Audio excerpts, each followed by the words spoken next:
Hello everyone, welcome back to my channel Ecoverse. And if you like my videos, then subscribe my channel and share it with your friends and classmates.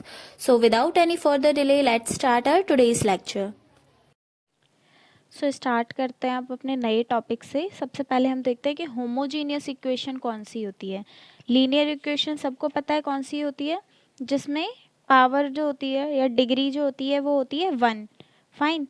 सो अगर मैं अपने matrix में जो मैंने equation ली थी उसकी बात करूं तो मेरी इक्वेशन थी A11 x plus A12 y plus A13 z। ये थी मेरी इक्वेशन, ये मेरी लीनियर इक्वेशन है। इसके आगे कोई भी नंबर हो ये मेरी लीनियर इक्वेशन ही रहेगी, लेकिन अगर मैं इसके राइट हैंड साइड पे ज़ीरो ले लेती हूँ, यानी मेरे x y z तीनों के साथ कुछ ना कुछ कोफिशिएंट है, पावर मेरी 1 है और राइट हैंड साइड पे मेरा 0 है, तो ये मेरी क्या बन जाएगी, होमोजीनियस लीनियर इक्वेशन। जो ये मैंने ली थी फर्स्ट रो के लिए। अब मान लीजिए मैं सेकेंड रो के लिए लेती हूँ, तो मेरी क्या बनेगी equation, A21 plus A22y plus A23z। इसको भी मैं ज़ीरो के इक्वल ले लेती हूँ, ये मेरी क्या बन जाएगी, ये भी मेरी होमोजीनियस लीनियर इक्वेशन, क्योंकि ये भी ज़ीरो के इक्वल है। ऐसे ही जब मैं इसको अपनी थर्ड रो के लिए लूँगी तो A31x plus A32y plus A33z, ये मेरी हो गई थर्ड रो के लिए होमोजीनियस लीनियर इक्वेशन। फाइन।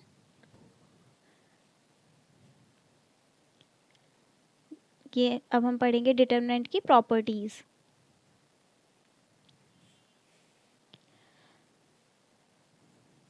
सो यहाँ पे मैं ले लेती हूँ अपनी प्रॉपर्टी 1।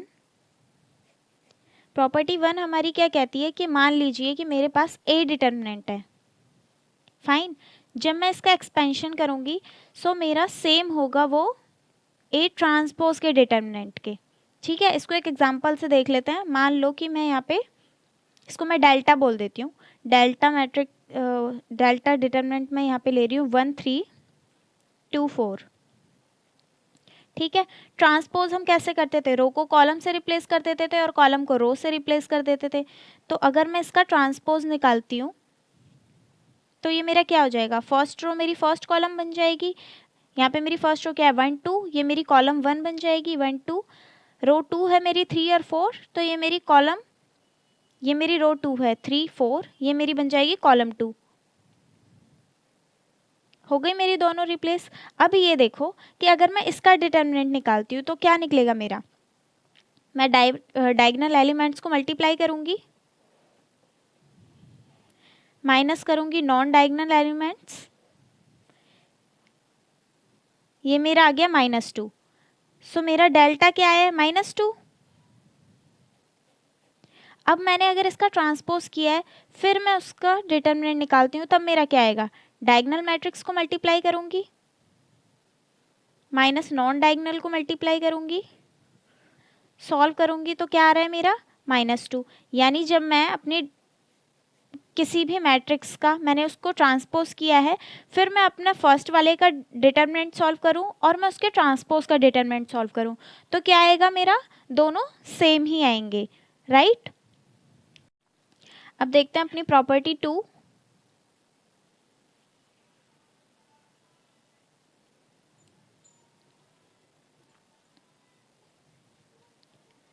प्रॉपर्टी 2 मेरी कहती है कि जब भी मैं अपने किसी भी दो रोज को इंटरचेंज करती हूँ या मैं अपने किसी भी दो कॉलम्स को इंटरचेंज करती हूँ, तो जो मेरा डिटर्मिनेंट होगा उसका साइन चेंज हो जाएगा। अभी हम वही एग्जांपल लेंगे। मान लो कि मेरे पास है डेल्टा। ठीक है, मैं इसको सॉल्व कर रही हूँ तो मेरा क्या आ रहा है, -2। अभी हमने सॉल्व किया था, ये मेरा आ गया डिटर्मिनेंट। अब मान लो ये मेरी कॉलम 1 है, ये मेरा कॉलम 2 है, मैं इन दोनों को रिप्लेस कर देती हूँ।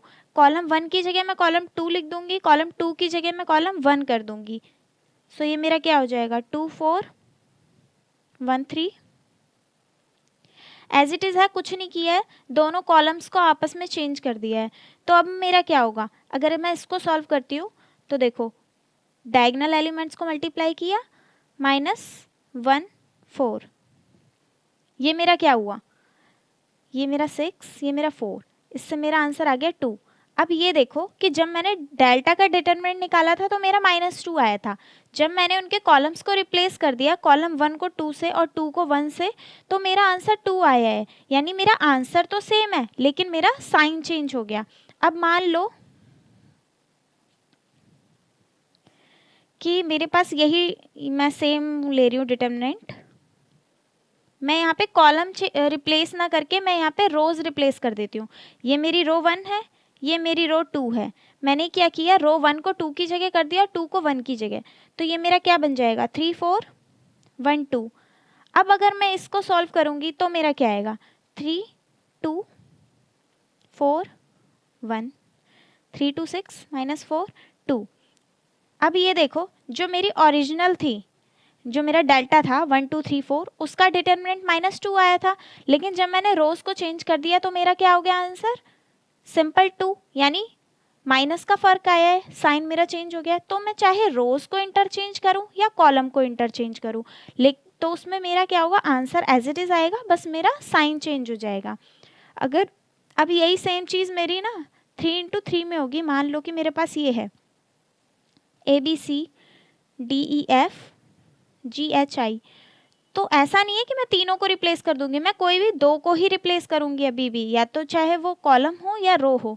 अगर मैं तीनों को करूंगी तो फिर मेरा वापस से साइन चेंज हो जाएगा, क्योंकि वो तो फिर मेरी 2 बार रिप्लेसमेंट हो गई ना, ऐसे।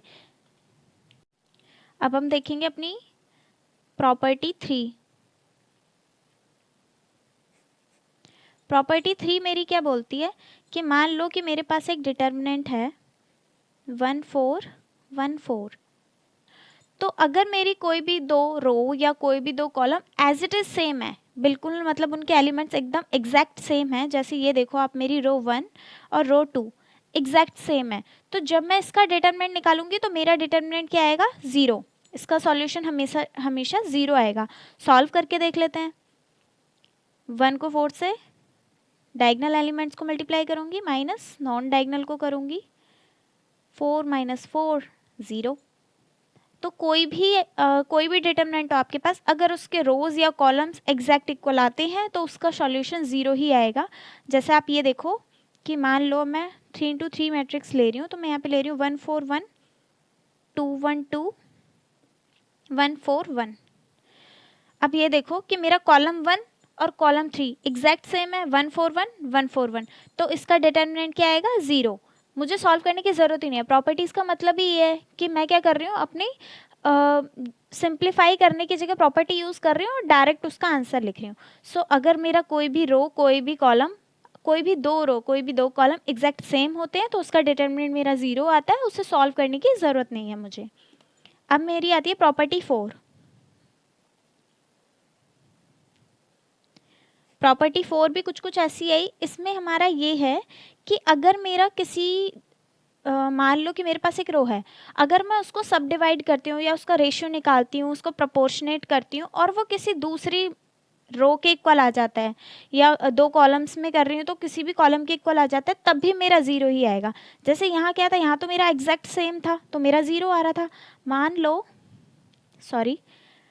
लो कि मेरे पास डिटर्मिनेंट है 1 3 2 0 7 9, और यहाँ पे ले लेते हैं 7 21 40। ठीक है। अब आप एक चीज़ नोटिस करो, ये 1 है, ये 3 है, ये 2 है, ये सारे मेरे 7 से डिवाइड हो जाएंगे। अगर मैं इसको फर्दर डिवीज़न करती हूँ यहाँ पे, सो बाकी तो मेरे सेम ही रहेंगे। इसको मैं ब्रेक करके लिखूंगी तो 7 इंटू 1 लिख सकती हूँ मैं 7 को, 7 इंटू 3 लिख सकती हूँ मैं 21 को, 7 इंटू 2 लिख सकती हूँ मैं किसको, 14 को। अब ये देखो, अब आप देखो 1 3 2, ये मेरा एग्जैक्ट सेम है 1 3 2 के, यानी कि जब मैंने अपने कॉलम 3 को सब डिवाइड कर दिया या प्रोपोर्शनेट कर दिया, इसका रेशियो निकाल दिया, तो वो मेरा किसके इक्वल आ रहा है, 1 के। अगर मेरी ये वाली सिचुएशन होती है तो भी मेरा डिटरमिनेंट 0 ही आएगा, सॉल्व करने की ज़रूरत नहीं है। फाइन। अब हम देखते हैं अपनी प्रॉपर्टी 5।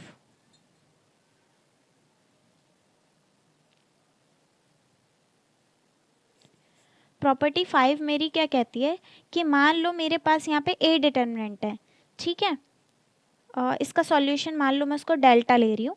तो अगर मैं अपने ए के किसी भी रो में या किसी भी कॉलम में लेट सपोज मैं के से मल्टीप्लाई कर रही हूँ, ठीक है, मैंने अपने ए डिटर्मिनेंट को के से मल्टीप्लाई किया, तो मेरा जो सॉल्यूशन डिटर्मिनेंट आएगा वो भी के से मल्टीप्लाई हो जाएगा। फाइन। अब ये आप ऐसे देखो कि मैं ये क्यों कह रही हूँ, यहाँ पे तो मेरा सॉल्यूशन पूरा के से मल्टीप्लाई हो गया, लेकिन जब मैं डिटर्मिनेंट की बात कर रही हूँ तो मैं कह रही हूँ या तो कोई भी एक रो होगी या कोई भी एक कॉलम होगी, पूरा क्यों नहीं होगा। पहले इसको देखो कि मान लो मेरे पास ये मैट्रिक्स दी हुई है A B C D E F, matrix नहीं सॉरी डिटर्मिनेंट दिया हुआ है, और इसका अगर मैं सॉल्व करती हूँ तो ये आ रहा है मेरा, ठीक है, डेल्टा ही तो होता है जो भी सॉल्यूशन आता है, ये मेरे पास है। अब मैं बोल रही हूँ कि मैं अपनी रो 1 को के से मल्टीप्लाई कर दूंगी, यानी कि ए के बाद भी के, बी के साथ भी के, सी के साथ भी के, यानी मैंने अपनी पूरी फर्स्ट रो को के से मल्टीप्लाई किया, तो जो मेरा डिटर्मिनेंट निकल के आएगा वो भी के से मल्टीप्लाई हो जाएगा। लेट सपोज मान लो मेरा आंसर 6 आ रहा होगा तो वो 6 के हो जाएगा, मान लो के 10 आ रहा होगा तो वो 10 के हो जाएगा। ऐसा क्यों? क्योंकि मैंने आपको पहले भी बताया था कि अगर मेरे पास कोई मैट्रिक्स होती है, ठीक है, ये मेरी मैट्रिक्स है, अगर मैं इसको किसी नंबर से मल्टीप्लाई करती हूँ तो मैं इसको मल्टीप्लाई करने के लिए अपने सारे एलिमेंट्स का यूज़ करूँगी। मैं इस 2 को 1 में भी मल्टीप्लाई करूँगी, 4 में भी, 2 में भी और 6 में भी। लेकिन जब बात डिटर्मिनेंट की होती है, मान लो कि मेरे सेम एलिमेंट्स हैं और मुझे 2 से मल्टीप्लाई करना है, तो मैं सारे एलिमेंट्स में इसको मल्टीप्लाई नहीं करूँगी, मैं अपनी तरफ से किसी भी रो में कर सकती हूँ, किसी भी कॉलम में कर सकती हूँ, लेकिन मैं सिर्फ एक ही में करूँगी।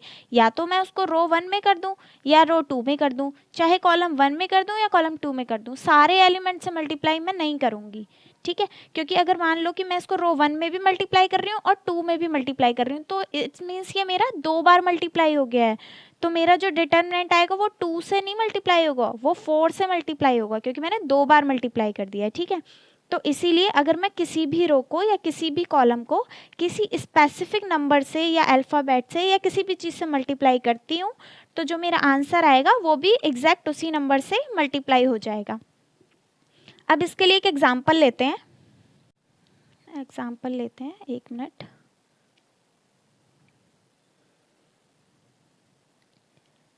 मैं अपना वही जो मैंने पहले वो डिटर्मिनेंट लिया था सेम उसी को ले रही हूँ, 1 3 2 4, ये डिटर्मिनेंट मैंने लिया था। जब मैंने इसको सॉल्व किया था तो मेरा आंसर क्या आया था? -2। याद है फर्स्ट सेकंड प्रॉपर्टी में मैंने यही डिटर्मिनेंट लिया था, इसको सॉल्व किया, मेरा आंसर आया -2। अब मान लो कि मुझे किसी ने बोला कि आपको इसको 3 से मल्टीप्लाई करना है, मुझे ये डिटर्मिनेंट 3 से मल्टीप्लाई करना है, तो मैं क्या करूँगी? सारे एलिमेंट्स में तो मल्टीप्लाई करूँगी नहीं। लेट सपोज मैंने मल्टीप्लाई कर दिया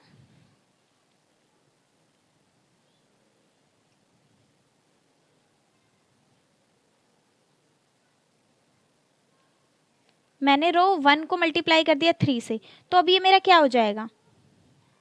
ये मेरा 3, ये मेरा 6, 3 1 3 एंड 3 2 6, बाकी एलिमेंट्स मेरे एज इट इज़ रहेंगे। अब मैं इसका डिटर्मिनेंट करती हूँ, याद रखना मैंने 3 से मल्टीप्लाई किया है। अब मैं अगर इसका डिटर्मिनेंट करती हूँ तो कैसे सॉल्व करते हैं? डायगनल एलिमेंट्स को मल्टीप्लाई किया माइनस नॉन डायगनल एलिमेंट्स को मल्टीप्लाई किया, ये मेरा आ गया 12, ये मेरा आ गया 18, ये मेरा आ गया -6। अब ये देखो आप, जब मैंने इसको नॉर्मल इसका डिटर्मिनेंट निकाला था तो मेरा आ रहा था -2, ठीक है। जब मैंने अपने ये जो मेरे पास मैट्रिक्स डिटर्मिनेंट था, मैंने इसमें 3 से मल्टीप्लाई किया तो मेरा आ रहा है -6। अगर मैं अपने सिंपल इसी आंसर में 3 से मल्टीप्लाई कर देती हूँ तो भी तो मेरा -6 ही आएगा। 3 को 2 से मल्टीप्लाई करूँगी 6, माइनस का माइनस। सो मुझे अपने पूरे डिटर्मिनेंट में उसको मल्टीप्लाई करके दिखाने की ज़रूरत नहीं है, मुझे उसको पूरे डिटर्मिनेंट में मल्टीप्लाई करके दिखाने की ज़रूरत नहीं है। मैं सिंपल आंसर निकालूंगी और आंसर में मल्टीप्लाई कर दूंगी, क्योंकि मुझे पता है मैं चाहे उसको फुल डिटर्मिनेंट के किसी रो या कॉलम के साथ मल्टीप्लाई करूं या मैं उसके सॉल्यूशन के साथ मल्टीप्लाई करूं, आंसर मेरा एग्जैक्ट वही आएगा, ठीक है। अब अपनी देखते हैं प्रॉपर्टी नंबर 6।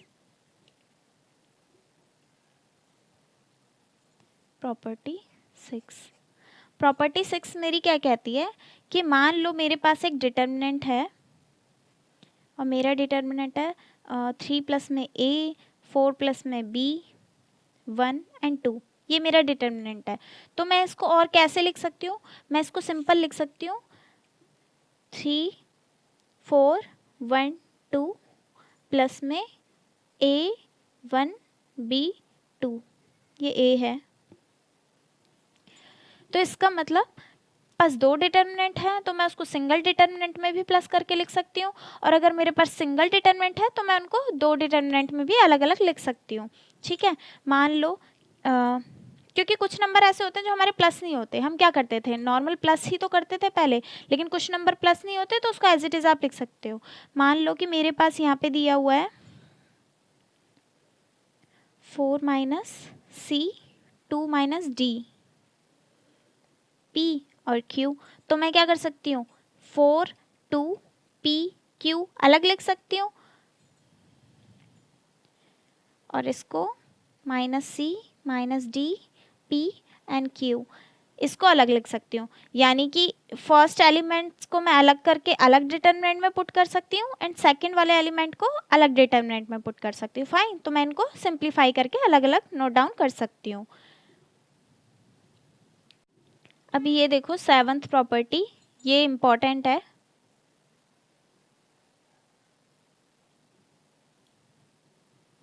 इसको ध्यान से देखना। मान लो कि मेरे पास कोई भी, मुझे किसी कॉलम में चेंज करना है, मान लो मुझे अपनी फर्स्ट कॉलम में चेंज करना है। ये वही है जो मैंने इससे लास्ट क्वेश्चन में कॉन्सेप्ट वाला क्वेश्चन बताया था, उसमें मैंने यूज़ किया था और आपको बोला था कि अगर ये आपको नहीं समझ में आ रहा है सो डोंट वरी, मैं आगे डिटर्मिनेंट्स की प्रॉपर्टी कराऊंगी तो आपको समझ आ जाएगा। तो ये वही है कि मान लो मुझे अपनी कॉलम C1, मतलब मान लो कॉलम 1 में मुझे कुछ चेंजेस करने हैं, तो मैं किसी भी कॉलम को ऐड कर सकती हूँ इस C1 में और किसी भी नंबर से मल्टीप्लाई करके। लेट सपोज मैं क्या कर रही हूँ 2C2, यानी मुझे कॉलम 1 रिप्लेस करनी है किससे, C1 प्लस 2C2 को। अभी ऐसे समझ नहीं आ रहा होगा, एक एग्जाम्पल के साथ समझते हैं। ठीक है, एग्जाम्पल के लिए मैं अपना वही डिटर्मिनेंट यूज़ करूँगी 1 2 3 4। सेम एग्जाम्पल यूज़ करते हैं ना, तो उससे ये हेल्प हो जाती है कि हमें प्रॉपर्टीज़ में डिफरेंस समझ में आ जाता है। ठीक है, अब मेरे पास ये 2 इंटू 2 का डिटर्मिनेंट है, डिटर्मिनेंट में एलिमेंट्स है मेरा 1 2 3 4। अब मुझे करना क्या है कि मुझे कुछ चेंजेस करने हैं और मुझे बताना होता है कि मुझे क्या चेंजेस करने हैं। आप ऐसे ही नहीं लिख सकते, आपको ये वाली जो इक्वेशन है, अगर आप किसी भी कॉलम या रो में चेंज लेके आ रहे हो तो आपको ये ऊपर लिखनी होगी कि आप क्या चेंज कर रहे हो। ये C1 है, ये मेरा साइन है टाइम्स 2 का, यानी C1 को मैं रिप्लेस कर रही हूँ किससे, C1 प्लस 2C2। तो आप एक काम करो, हम इसमें चेंज ले रहे हैं ना, सो C1 में मुझे चेंज करना है। C1 मेरा क्या है, C1 as it is plus में 2C2। तो सबसे पहले मैं C2 में 2 को मल्टीप्लाई करती हूँ। C2 क्या है मेरा, ये, तो मैंने क्या किया 2 में 2 को मल्टीप्लाई किया, यही तो बोला है मुझे कि C2 में 2 को मल्टीप्लाई कर दो। तो जब मैं 2 में 2 को मल्टीप्लाई करूंगी तो मेरा आ गया 4। अब उस 4 को मुझे C1 से ऐड करना है, 4 को C1 से ऐड करूंगी तो मेरा क्या आ गया 5, यही तो आ रहा है। अब ये मेरा सिंगल एलिमेंट निकल के आया है अभी बस ये, लेकिन मुझे तो अप्लाई पूरे कॉलम में करना है। सो अब मेरा दूसरा एलिमेंट क्या है 3, अब मुझे 3 को रिप्लेस करना है। तो अब मैं क्या करूँगी, वापस C2 के एलिमेंट को 2 से मल्टीप्लाई करूँगी। C2 का एलिमेंट क्या है 4, 4 को 2 से मल्टीप्लाई करूँगी क्या आएगा 8। अब इस 8 को C1 से मैं ऐड करूँगी। 8 को जब मैंने C1 से ऐड किया, आपको उसी वाले उससे ऐड करना है। जैसे मैंने यहाँ पे 2 को 2 से मल्टीप्लाई किया तो 4 आया, 4 को मैंने 1 से ऐड किया था। ठीक है, तो अब मैं क्या करूँगी 8 को 3 से ऐड करूँगी। 8 और 3 मेरा क्या होता है 11। सो मैं यहाँ पे C1 के, मतलब C1 में उसको पुट कर दूंगी। C2 के साथ मैंने कोई छेड़छाड़ नहीं करी है, C2 मेरा एज इट इज़ रहेगा, ये रहेगा मेरा 2 4। अब ये मेरी आ गई डिटर्मिनेंट। अब इसका फ़ायदा क्या होता है मुझे, मैं क्यों कर रही हूँ ऐसे, ये करते हैं हम सिंप्लीफाई करने के लिए। और आंसर देखो एक चीज़ कि जब मैं इसको सॉल्व करूँगी या मैं इसको सॉल्व करूँगी, आंसर मेरा सेम आएगा। आंसर सेम कैसे आएगा, जब इसको हम सॉल्व कर रहे थे तो क्या कर रहे थे 1 4 माइनस 2 3, तो ये मेरा क्या आ रहा था 4 माइनस 6, ये आया था मेरा -2। ठीक है, अब मैं इसको सॉल्व करूँगी तो क्या आएगा मेरा 5 4 माइनस 11 2, ये मेरा हो गया 20, ये मेरा हो गया 22, 20 माइनस 22 -2। बताओ कोई चेंज है, एज इट इज़ वही है। बस क्या किया है मैंने, सिंप्लीफाई करने के लिए, मतलब यहाँ पे तो सिंप्लीफाई नहीं हुआ है, लेकिन हम सॉल्यूशन करते हैं तो हमें कुछ कुछ चेंजेस लाने होते हैं, सिंप्लीफाई करना होता है, प्रूव करना होता है, तो अपनी अकॉर्डिंग मैं कोई भी चेंजेस कर सकती हूँ मैं अपने किसी भी रो या किसी भी कॉलम में। लेकिन ये याद रखना, अगर आप कॉलम वन को रिप्लेस कर रहे हो ना, तो वन में ही आप कोई और कॉलम को ऐड करोगे मल्टीप्लाई करके। ये नहीं है कि आप रो वन में चेंज कर रहे हो और कॉलम वन में प्लस कर रहे हो, नहीं, जिसमें आप चेंज ला रहे हो उसी में आपको चेंजेस करने हैं। सो मुझे C1 को रिप्लेस करना है तो मैं C1 में ही ऐड करूँगी किसी और कॉलम को मल्टीप्लाई करके, ठीक है। अब इसको एक और एग्जांपल के साथ देख लेते हैं।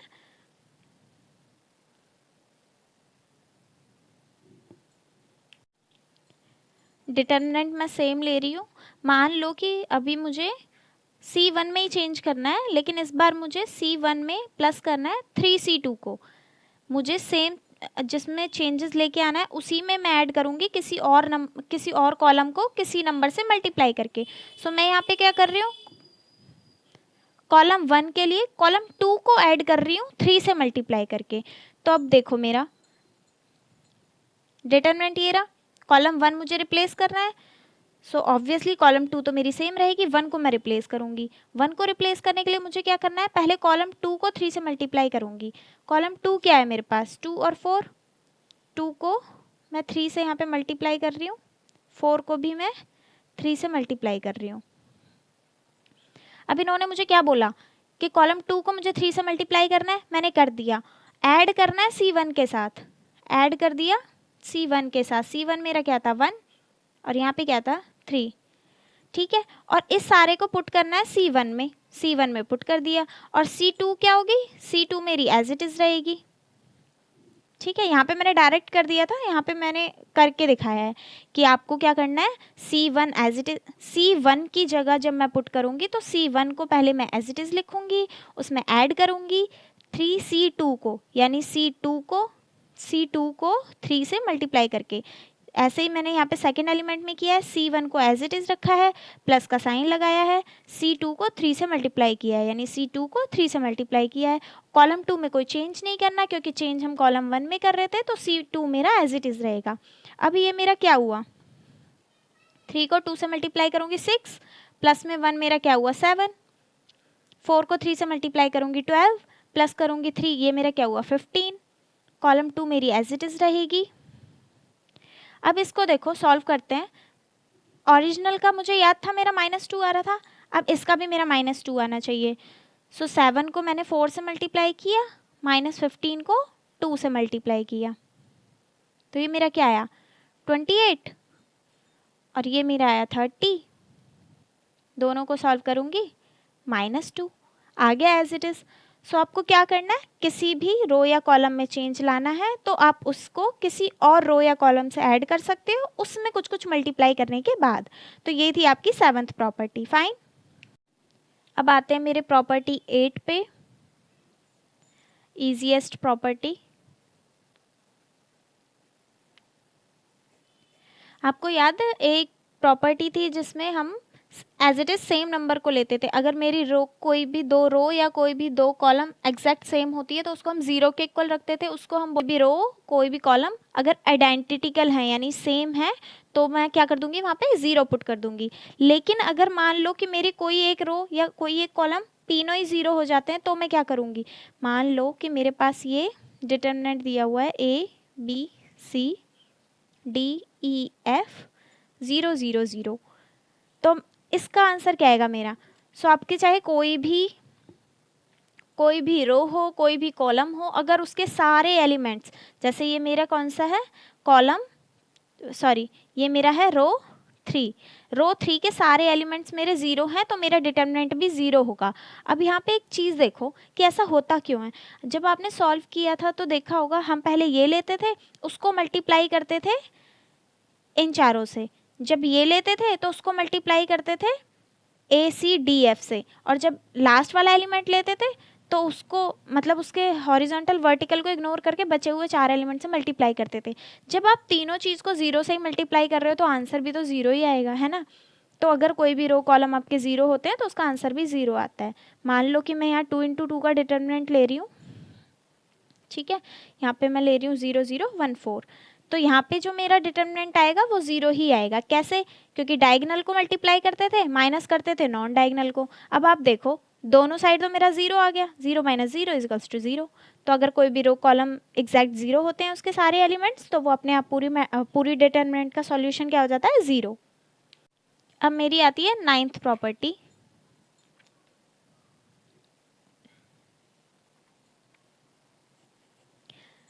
आपको याद होगा जब मैंने टाइप्स ऑफ मैट्रिक्स करवाया था तो उसमें मैंने आपको एक आइडेंटिटी मैट्रिक्स बताई थी। आइडेंटिटी मैट्रिक्स मेरी क्या होती थी? जब मेरे डायगोनल एलिमेंट्स पहले तो मेरी मैट्रिक्स स्क्वायर होनी चाहिए, number of rose number of columns equal होने चाहिए, यानी m और n इक्वल होना चाहिए। दूसरी चीज़ कि मेरे जो डायगोनल एलिमेंट्स हैं वो कुछ कुछ नंबर होने चाहिए, लेकिन बाकी जो नॉन डायगोनल एलिमेंट्स हैं वो सारे 0 होने चाहिए। तो नॉन डायगोनल एलिमेंट्स मैं यहाँ पे 0 ले लेती हूँ। अब जो मेरे डायगोनल एलिमेंट्स हैं वो स्केलर होने चाहिए, यानी कि कुछ ना कुछ नंबर होना चाहिए। और आइडेंटिटी मैट्रिक्स जो मेरी लास्ट थी उसमें मेरा ये था कि जो मेरे डायगोनल एलिमेंट्स हैं वो सिर्फ 1 होना चाहिए, 1 के अलावा कोई और नंबर एग्जिस्ट नहीं करता आइडेंटिटी मैट्रिक्स में। सो मेरा क्या होगा यहाँ पे 1, ठीक है। अब वहीं अगर मैं ये 3 इंटू 3 की आइडेंटिटी मैट्रिक्स लेती हूँ तब मेरा क्या बनता था? डायगोनल एलिमेंट सारे 1, नॉन डायगोनल एलिमेंट सारे 0। फाइन। अब ये तो हो गई मैट्रिक्स की बात, हम पढ़ रहे हैं यहाँ पे डिटर्मिनेंट की प्रॉपर्टी। तो क्या हुआ? ये मेरा मोड में आ जाएंगे, ठीक है, 3 इंटू 3 का ले रही हूँ तो ये भी मेरा मोड में आ जाएगा। अब इसका मुझे एग्जैक्ट आंसर देखना है, मुझे सॉल्व नहीं करना। प्रॉपर्टी का मतलब यही तो है कि मुझे सॉल्व नहीं करना, मुझे ऐसे ही आंसर बता दो। तो इसका आंसर क्या होगा? मेरा 1। और इसका आंसर क्या होगा? मेरा 1। यानी आइडेंटिटी मैट्रिक्स आपकी चाहे किसी भी ऑर्डर में हो, चाहे 2 इंटू 2 ऑर्डर में हो, 3 इंटू 3 ऑर्डर में हो, कोई भी उसका ऑर्डर हो, अगर वो आपकी आइडेंटिटी मैट्रिक्स है तो उसका आंसर आएगा 1, ठीक है। सो यहाँ पे आपकी सारी प्रॉपर्टीज़ ख़त्म हो गई हैं डिटर्मिनेंट की। सो आई होप आपको समझ में आ गया होगा। अब नया टॉपिक स्टार्ट करते हैं। तो अब आता है हमारा मोस्ट इम्पॉर्टेंट टॉपिक जो कि है रैंक ऑफ अ मैट्रिक्स। ये अच्छे से देखना क्योंकि ये प्रीवियस ईयर क्वेश्चंस, मतलब प्रीवियस ईयर में ऑलरेडी बहुत बार पूछा हुआ है रैंक ऑफ अ मैट्रिक्स, कि रैंक ऑफ अ मैट्रिक्स कैसे निकालते हैं। रैंक क्या होता है? जब हम किसी चीज़ को ऑर्डर देते हैं, है ना, किसी भी चीज़ का ऑर्डर एश्योर करते हैं, वही तो होती है हमारी रैंक। सो अब ऑर्डर हम यहाँ पे कैसे निकालते थे? ऑर्डर हम यही तो निकालते थे m इंटू एन, कि ये 2/2 ऑर्डर का है, ये 3/3 ऑर्डर का है ना। सो इसमें हम क्या करेंगे, इसमें हमें कुछ कंडीशंस होती हैं रैंक निकालने के लिए, कि जब हम रैंक निकाल रहे हैं या हाईएस्ट ऑर्डर निकाल रहे हैं किसी चीज़ का, तो कैसे देखेंगे वो। तो सबसे पहले हम जो देखते हैं ना रैंक किसी भी मैट्रिक्स का, तो वो हमारा नॉन सिंगुलर होना चाहिए।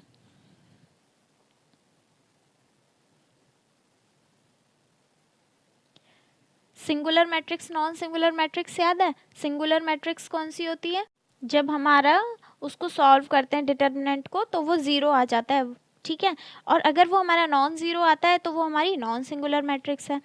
तो जो भी हमारा हाईएस्ट नॉन सिंगुलर मैट्रिक्स होगा उसका जो हमारा ऑर्डर होगा वही हमारी रैंक होती है। मान लो कि यहाँ पे बताती हूँ, मान लो कि ये मेरी 3 इंटू 3, यहाँ पे कुछ कुछ कोई भी एलिमेंट्स हो सकते हैं, ये मेरी क्या बोलते हैं 3 इंटू 3 ऑर्डर की मैट्रिक्स है। इसको मैंने सॉल्व किया और मेरा आंसर आ गया 0, तो ये तो मेरी सिंगुलर मैट्रिक्स हो गई। अब इसका ऑर्डर तो मैं नहीं ले सकती, तो मैं क्या करूँगी, कोई भी एक रो और उसके साथ वाली कॉलम, मतलब कोई भी एक रो कोई भी एक कॉलम मैं वहाँ से हटा दूंगी, बाकी के 4 एलिमेंट्स लूँगी और उसको अपनी 2 इंटू 2 का डिटर्मिनेंट बना लूँगी, ठीक है। पहले मेरे पास जो थी मैट्रिक्स 3 इंटू 3 की थी, मुझे इसका रैंक निकालना था। मैंने क्या किया, पहले इसको डिटर्मिनेंट में कन्वर्ट किया और फिर उसका सॉल्यूशन निकाला। सॉल्यूशन मेरा आ गया 0, ये तो मेरी हो गई सिंगुलर मैट्रिक्स। सिंगुलर मैट्रिक्स का क्या होता है, सिंगुलर मैट्रिक्स में तो मैं नहीं निकाल सकती अपना रैंक, क्योंकि मेरी तो पहली कंडीशन ही यही है कि नॉन सिंगुलर होना चाहिए।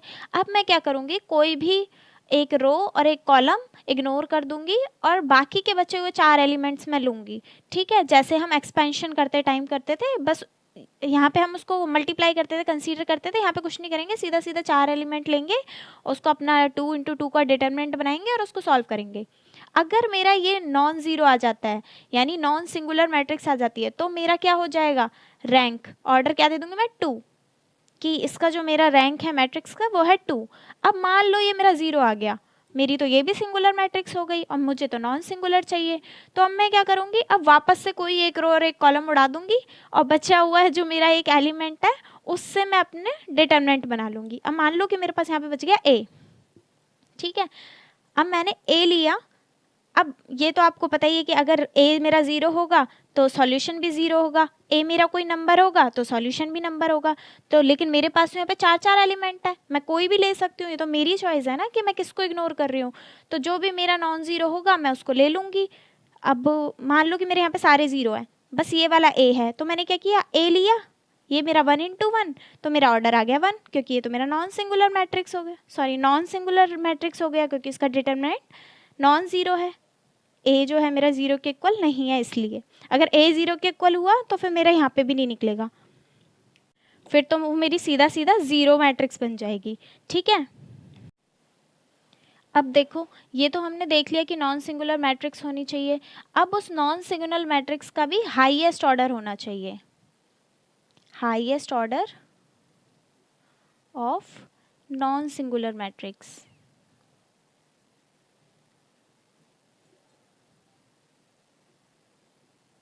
आप इसको एज अ डेफिनेशन भी यूज़ कर सकते हो कि अगर मुझे पूछा है कि रैंक ऑफ अ मैट्रिक्स क्या होता है, तो मैं बोलूँगी जो मेरा हाईएस्ट ऑर्डर होता है नॉन सिंगुलर मैट्रिक्स का, यानी मैंने अपनी मैट्रिक्स सॉल्व करी है, अगर वो मेरी नॉन सिंगुलर है किसी भी स्टेज पे, किसी भी ऑर्डर पे, तो जहाँ पे भी वो मेरा नॉन सिंगुलर आता है उसी की हाईएस्ट ऑर्डर मेरा क्या हो गया, रैंक हो गई, ठीक है। ये दो चीज़ चाहिए, पहला नॉन सिंगुलर होना चाहिए, दूसरा उसकी हाईएस्ट ऑर्डर होनी चाहिए। अब ये देखो कि जो मेरा रैंक है वो कभी भी नंबर ऑफ रोज या कॉलम से एक्सीड नहीं कर सकता, क्योंकि मैं यहाँ पे ले रही थी m इंटू एन 3 इंटू 3। तो आप मुझे बताओ, जब मैं इसको सॉल्व करूँगी तो मेरा ऑर्डर, मतलब जो मेरा रैंक ऑर्डर है मेरा 3 इंटू 3 है, रैंक भी तो मेरा ऑर्डर से ही निकल रहा है। जब मेरा ऑर्डर ही 3 इंटू 3 है तो मेरी रैंक 3 से बड़ी कैसे हो जाएगी। इसी को सॉल्व करके ही तो मैं देखूंगी कि सिंगुलर मैट्रिक्स है या नॉन सिंगुलर है। तो कभी भी जो मेरा ऑर्डर है मतलब मेरी जो रैंक है वो ऑर्डर से इंक्रीज नहीं हो सकती। अगर मेरा ऑर्डर 4 इंटू 4 है तो मेरी रैंक कभी भी 4 से ज़्यादा नहीं होगी, ठीक है। तो यहाँ पे आप लिख लो, rank can't be exceed its rows और कॉलम, ठीक है। तो जो रैंक है वो कभी भी एक्सीड नहीं कर सकती उसके रोज या कॉलम से। अब यहाँ पे ये तो मेरी एज अ डेफिनेशन थी, इसको आप कंडीशन ले लो, ये मेरी कंडीशन है, या आप इसको बोल सकते हो ये मेरी प्रॉपर्टीज़ हैं, ठीक है। इसमें फर्स्ट प्रॉपर्टी ये हो गई कि रोज़ या कॉलम के नंबर को एक्सीड नहीं कर सकती। सेकंड प्रॉपर्टी मेरी क्या होती है कि ये तो हो गया, चलो ठीक है एक्सीड नहीं कर सकती, लेकिन मेरी आएगी क्या। अब ये देखो, जब 3 इंटू 3 को मैंने सॉल्व किया, मेरी सिंगुलर मैट्रिक्स आ गई, तो मैं क्या करूँगी, 2 इंटू 2 लूँगी। कोई एक तो ऐसी होगी ना, क्योंकि मैं कोई भी इग्नोर कर सकती हूँ, तो मेरे पास यहाँ पे बहुत सारे ऑप्शन है कि मैं कोई भी 4 एलिमेंट ले लूँ। कोई भी मैं 4 एलिमेंट लूँगी तो मेरी कोई तो होगी जो नॉन सिंगुलर आएगी। और अगर मान लो कोई नहीं आती है तो मैं अपना 1 इंटू 1 का लूँगी, कोई भी एक एलिमेंट उठा लूँगी जो नॉन ज़ीरो है। तो मेरे जो रैंक है वो ऑलमोस्ट 1 ही होगी, बट अनटिल एंड अनलेस मेरी पूरी जो मैट्रिक्स है वो ज़ीरो मैट्रिक्स ना हो। क्योंकि अगर मेरी पूरी मैट्रिक्स ही ज़ीरो होगी तो मैं इसको चाहे 2 इंटू 2 देखूँ, चाहे मैं इसमें से कोई भी एक एलिमेंट उठा लूँ, मेरी तो ज़ीरो ही आनी है। तो क्या हो जाएगा मेरा, अगर मेरा ज़ीरो आएगा तो वो अपने आप मेरी रैंक ज़ीरो हो जाएगी। तो मेरी ऑलमोस्ट जो है रैंक क्या होती है, 1 होती है, अनटिल एंड अनलेस कि वो मेरी क्या ना हो, कोई भी मैट्रिक्स ज़ीरो ना हो, तो फिर मेरा वहाँ पे रैंक ज़ीरो ही आएगी। अदरवाइज अगर मेरी ज़ीरो मैट्रिक्स नहीं है तो मेरी रैंक एटलीस्ट 1 तो आएगी ही आएगी। अब मेरी थर्ड कंडीशन क्या कहती है, ये थर्ड प्रॉपर्टी क्या कहती है कि मेरे मान लो मेरे पास ए मैट्रिक्स है, ए मैट्रिक्स का मैं रैंक निकाल रही हूँ, तो वही मेरी रैंक आएगी अगर मैं ए ट्रांसपोज का रैंक निकालती हूँ। क्योंकि यहाँ पे देखा जाए तो मुझे उसके सॉल्यूशन से, उसके डिटर्मिनेंट से, उस मतलब मुझे किसी चीज़ से काम ही नहीं है, मुझे तो सिर्फ ऑर्डर देखना है। तो अगर मैं अपनी किसी भी रो को किसी भी कॉलम से रिप्लेस कर देती हूँ, किसी भी कॉलम को रो से रिप्लेस कर देती हूँ, तो मेरे एलिमेंट्स ही तो इधर उधर होंगे। मेरे नंबर ऑफ एलिमेंट्स या नंबर ऑफ ऑर्डर पे तो कोई इफेक्ट नहीं पड़ेगा, वो तो मेरे एज इट इज़ रहेंगे। तो चाहे मैं अपनी किसी भी मैट्रिक्स का रैंक निकालूं या मैं उसके ट्रांसपोज का रैंक निकालूं, मेरा सेम ही रहेगा। मान लो मेरे पास ये मैट्रिक्स है ABCD, मैं इसका ट्रांसपोज कर देती हूँ तो क्या हो जाएगा, रैंक मेरी रो जो है कॉलम में कन्वर्ट हो जाएगी। तो इससे कुछ इफेक्ट हुआ, ये भी मेरी 2 × 2 है, ये भी मेरी 2 × 2 है। अब मैं चाहे इसको करूं या इसको करूं, अभी हमने प्रॉपर्टीज में पढ़ा था, आप चाहे ट्रांसपोज करके उसका डिटर्मिनेंट निकालो या ऐसे ही निकाल दो, दोनों सेम ही आएंगे। तो अगर मेरा ज़ीरो आना होगा तो वो तो वैसे भी ज़ीरो आ जाएगा, और नहीं आना होगा तो वैसे भी नहीं आएगा, तो दोनों सेम ही तो आएंगे। तो उससे मेरे ऑर्डर पे तो कोई फ़र्क नहीं पड़ा। सो मेरा जो रैंक है ए का, वो ए के ट्रांसपोज के रैंक के इक्वल ही रहेगा। ठीक है, तो ये मेरी डेफिनेशन थी। बाकी एग्जैक्टली अगर आपको चाहिए तो वो मैं पूरा ब्लॉग ख़त्म होने के बाद इसके नोट्स दूंगी। टेलीग्राम चैनल आप ज्वाइन कर लो, डिस्क्रिप्शन में लिंक है, वहाँ पे आपको मतलब आपको अच्छे से पूरी डेफिनेशन, एग्जाम्पल, सारी चीज़ें मिल जाएंगी। तो आपको वो नोट डाउन करने की ज़रूरत नहीं है, अभी यहाँ पे मैं सिर्फ समझा रही हूँ, तो आप वहाँ से उसको चेकआउट कर लेना। पर उससे पहले मैं आपको सारे कॉन्सेप्ट यहाँ पे क्लियर करा दूंगी, उसके बाद मैं वो PDF दूंगी। ठीक है, अब ये तो मेरा हो गया कि डेफिनेशन हमने देख ली कि कैसे कैसे होती है, प्रॉपर्टीज़, कंडीशंस हमने देख ली। अब इसका एक क्वेश्चन करके देखते हैं, क्योंकि मान लो 20 नंबर में आएगा तो मैं इतना तो छोड़ के नहीं आ सकती, ये तो मेरा एक पेज भी नहीं हुआ। तो वहाँ पे हमें एक एग्जाम्पल देना पड़ेगा, या तो वो आपको क्वेश्चन देंगे उसको आप सॉल्व करना, या फिर आपको खुद से एग्जाम्पल लेना पड़ेगा। तो एक क्वेश्चन सॉल्व करके देख लेते हैं। तो यहाँ पे हम बुक का ही क्वेश्चन ले रहे हैं, चेक योर प्रोग्रेस 5 में क्वेश्चन नंबर आपका 1 है। हो सकता है क्वेश्चन इधर इधर हो बुक में, तो आप देख लेना। इसमें बताना है, मतलब हमें A मैट्रिक्स दी है, B मैट्रिक्स दी है, हमें पहले तो शो करना है कि जो हमारा A मैट्रिक्स की रैंक निकल के आ रही है वो भी 2 है, जो B की रैंक आ रही है वो भी 2 है। ठीक है, तो पार्ट्स में करेंगे इसको। उसके बाद फिर बताना है कि जब हम A और B को दोनों को प्लस कर देंगे तो उसकी रैंक हमारी 3 आएगी, और ये इसका सेकंड पार्ट हो गया। और थर्ड पार्ट ये है कि उसके बाद आपको बताना है कि ए बी को मल्टीप्लाई करेंगे तो उसकी रैंक 1 आएगी, बी ए को मल्टीप्लाई करेंगे तो उसकी रैंक 2 आएगी। ठीक है, सो सबसे पहले हम क्या करेंगे, ए की रैंक और बी की रैंक को शो करेंगे यहाँ पे। तो अगर ए की रैंक निकालनी है तो सबसे पहले तो ए को डिटर्मिनेंट में हम कन्वर्ट करेंगे जो हमारे पास मैट्रिक्स दी हुई है। सो इसको मैं मोड में लिख लूँगी। अब इसको सॉल्व करो। सॉल्व कैसे करते हैं ये आप खुद से करो, मैं बहुत बार बता चुकी हूँ कि मैं डिटर्मिनेंट को कैसे सॉल्व करते हैं। तो इसका आंसर आप मैच कर लेना और बी को भी सॉल्व करो।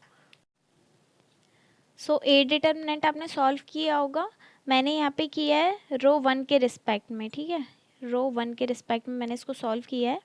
तो अभी ये देखो, जब इसको सॉल्व किया है तो ये तो 0 आ गया, ये तो सिंगुलर मैट्रिक्स आ गई मेरी। इसका मतलब इसका रैंक तो मैं नहीं निकाल सकती,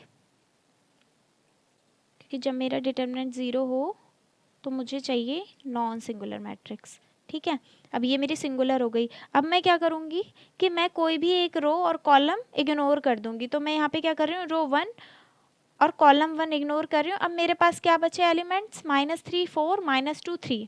ठीक है, अब मैं इसकी हेल्प से करूँगी। So now I am taking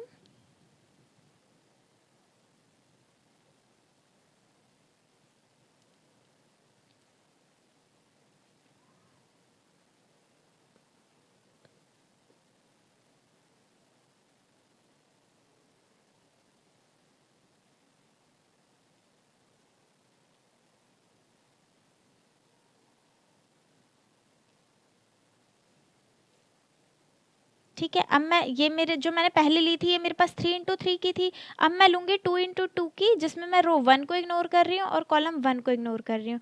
तो अब मेरे पास न्यू मैट्रिक्स क्या आई, -3 -2 4 एंड 3। ठीक है, अब इसको मैं सॉल्व करूँगी तो मेरा क्या आएगा, -3 3 -4 -2, ये मेरा यहाँ पे 9।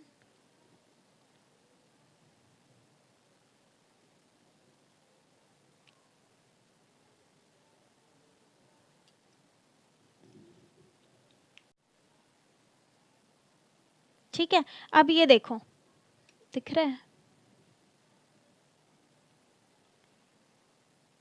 अब ये देखो मेरा -1 आया है। मैंने कहा था कि चाहे प्लस हो या माइनस हो उससे फ़र्क नहीं पड़ता, बस ज़ीरो नहीं होना चाहिए। तो ये मेरे पास क्या आ गया, ये मैट्रिक्स हो गई मेरी नॉन सिंगुलर।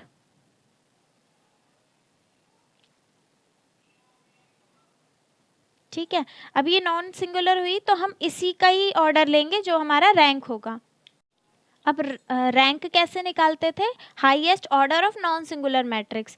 तो जब तक मैंने इसको 3 × 3 पे किया तब तक ये मेरी सिंगुलर मैट्रिक्स आ रही थी, लेकिन जब मैंने इसको 2 × 2 पे किया तो ये मेरी नॉन सिंगुलर मैट्रिक्स आ गई। तो अब इसका हाईएस्ट ऑर्डर क्या होगा, इसका ऑर्डर क्या था 2 × 2, सो इसका हाईएस्ट ऑर्डर 2 हो गया। तो मेरी जो रैंक निकल के आई है ए की, वो मेरी आ गई 2। फाइन, सेम ऐसे ही मैं बी का करूँगी। पहले बी का डिटर्मिनेंट सॉल्व करूँगी, वो जब मैं 3 × 3 पे सॉल्व करूँगी तो वो मेरा सिंगुलर मैट्रिक्स ही आएगा, क्योंकि हमें यहाँ पे शो ही ये करना है कि ऑर्डर जो है वो 2 आए, तो सॉरी रैंक जो है वो 2 आए। तो जब मैं उसको 3 × 3 करूँगी तो वो भी मेरा सिंगुलर मैट्रिक्स आएगा। उसके बाद मैं कोई भी एक रो, कोई भी एक कॉलम इग्नोर करूँगी, उसके बाद 2 × 2 पे उसको सॉल्व करूँगी, वो नॉन सिंगुलर मैट्रिक्स आएगी और उसका ऑर्डर जो होगा वही मेरी रैंक बन जाएगी बी मैट्रिक्स की। तो उसका भी रैंक मेरा क्या आएगा 2। अब इन्होंने इसी क्वेश्चन के थर्ड पार्ट में बोला कि a + b का रैंक 3 आना चाहिए, तो अब हम निकालेंगे a + b का रैंक 3। ठीक है, सो मुझे यहाँ पे a मैट्रिक्स दी हुई है, b मैट्रिक्स दी हुई है, मुझे निकालनी है a + b। तो मैं क्या करूँगी, पहले a और b मैट्रिक्स को प्लस कर दूंगी, a + b मैट्रिक्स निकालूंगी। सो ये मेरा क्या हो जाएगा 0। इसके फर्स्ट एलिमेंट को इसके फर्स्ट से करूँगी, इसके सेकंड को सेकंड से, थर्ड को थर्ड से, कुछ नहीं करना है, बस दोनों को सिंपल प्लस करने हैं, मतलब सारे एलिमेंट जो हैं वो प्लस करने हैं। सो ये मेरी क्या हो जाएगी 0 -1 2 8 9 10 8 8 एंड 8। ठीक है, ये मेरी कौन सी आ गई a + b मैट्रिक्स। अब मुझे जो रैंक निकालनी है वो a + b की ही निकालनी है। सो a + b की रैंक निकालने के लिए सबसे पहले क्या करूँगी, मैं a + b का डिटर्मिनेंट निकालूंगी।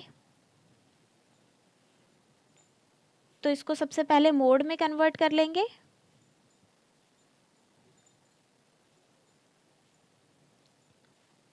अब इसको देखो, इसको सॉल्व करना है, रो 1 की हेल्प से ही सॉल्व करूँगी।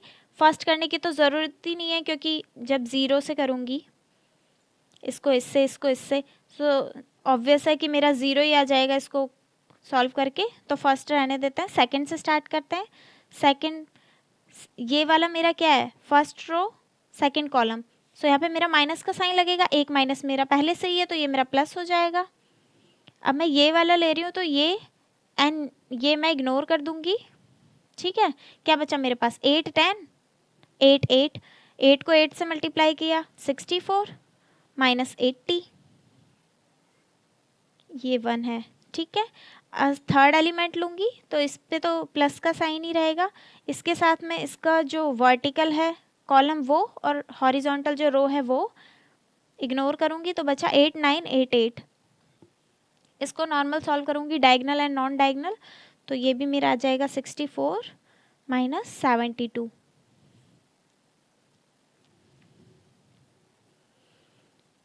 इसे सॉल्व किया तो ये मेरा आया -16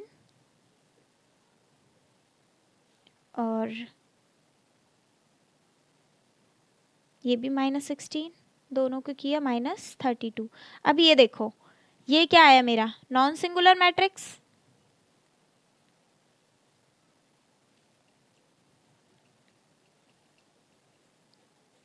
जिसका भी डिटर्मिनेंट सॉल्व करके नॉन ज़ीरो हो वही मेरी नॉन सिंगुलर मैट्रिक्स है। तो यहाँ पे तो मेरा नॉन सिंगुलर आ गया। अब क्या होता है, highest order of non singular matrix, non singular matrix का जो हाईएस्ट ऑर्डर है, इसका मेरा हाईएस्ट ऑर्डर क्या है, ये क्या थी मेरी 3 × 3 की मैट्रिक्स। तो मेरा यहाँ पे रैंक क्या हो गया, रैंक भी 3 हो गया। सो रैंक ऑफ a + b = 3। तो मेरा सेकेंड पार्ट भी सॉल्व हो गया इसका। फाइन, अब थर्ड पार्ट में हमें बोला है कि हमें शो करना है कि ए बी, यानी जब मैं ए को बी से मल्टीप्लाई करूंगी तो उसका रैंक आएगा 1 और बी को ए से मल्टीप्लाई करूंगी यानी बी ए का रैंक आएगा 2। तो बी ए का आप खुद से करना, ए बी का मैं करा देती हूँ। सो ए बी का डिटर्मिनेंट निकालेंगे, उसके लिए सबसे पहले ए मैट्रिक्स और बी मैट्रिक्स को मल्टीप्लाई करना है। आप ए बी को मल्टीप्लाई करो, उसके बाद सॉल्व करते हैं, ठीक है।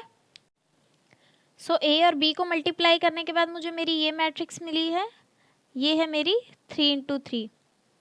फाइन। अब मुझे ए बी का रैंक निकालना है, तो सबसे पहले मैं इसका डिटर्मिनेंट निकालूंगी। डिटर्मिनेंट कैसे निकालते हैं, पहले इसको मोड में लिखेंगे 0 0 0,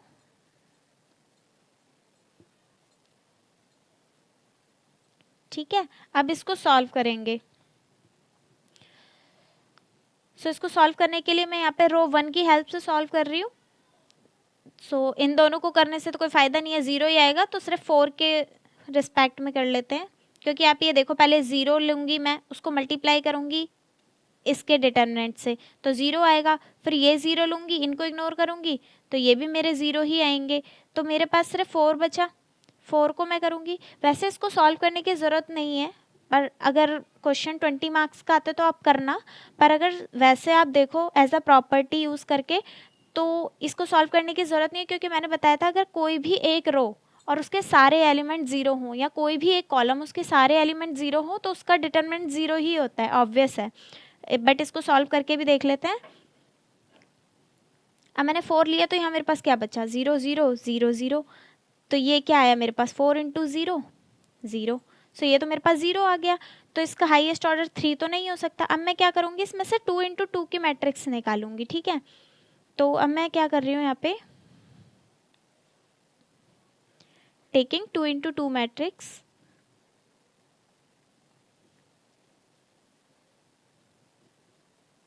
टू इंटू टू डिटर्मिनेंट, और इग्नोर क्या करेंगे, रो 1 कॉलम 1। तो मेरे पास एलिमेंट क्या बचे, 0 8 0 12। अब इसका डिटर्मिनेंट निकालेंगे, तो कैसे निकालेंगे, डायगनल एलिमेंट्स को मल्टीप्लाई करूंगी 0, माइनस नॉन डायगनल को मल्टीप्लाई करूंगी 0। मेरे पास ये भी 0 आया, ये भी मेरा सिंगुलर था, और ये जो मेरे पास 2 × 2 की निकल के आई, ये भी मेरे पास सिंगुलर थी।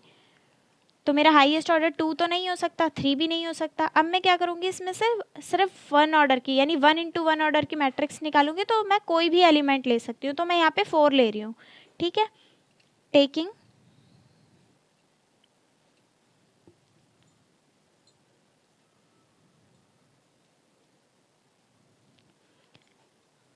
अब 1 × 1 लूंगी, तो मेरे पास डिटरमिनेंट क्या आया, 4। इसका सॉल्यूशन तो 4 ही होगा। अब ये 0 तो नहीं है, तो ये मेरा हो गया नॉन सिंगुलर।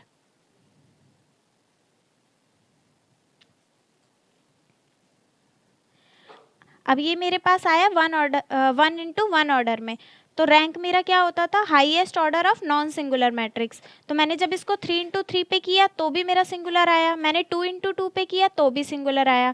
1 × 1 पे मेरा नॉन सिंगुलर आ रहा है, तो इसका जो रैंक निकल के आएगी ए बी मैट्रिक्स की, वो होगी 1। और यही हमें शो करना था, ठीक है। सो ए बी का मैंने करा दिया, बी ए का आप खुद से करो। Alright, that's for the today's video. Please do like, subscribe my channel if you find it useful, and join Telegram channel for notes. Link available in the description box. So we'll start next topic in the next video. Till then, bye bye.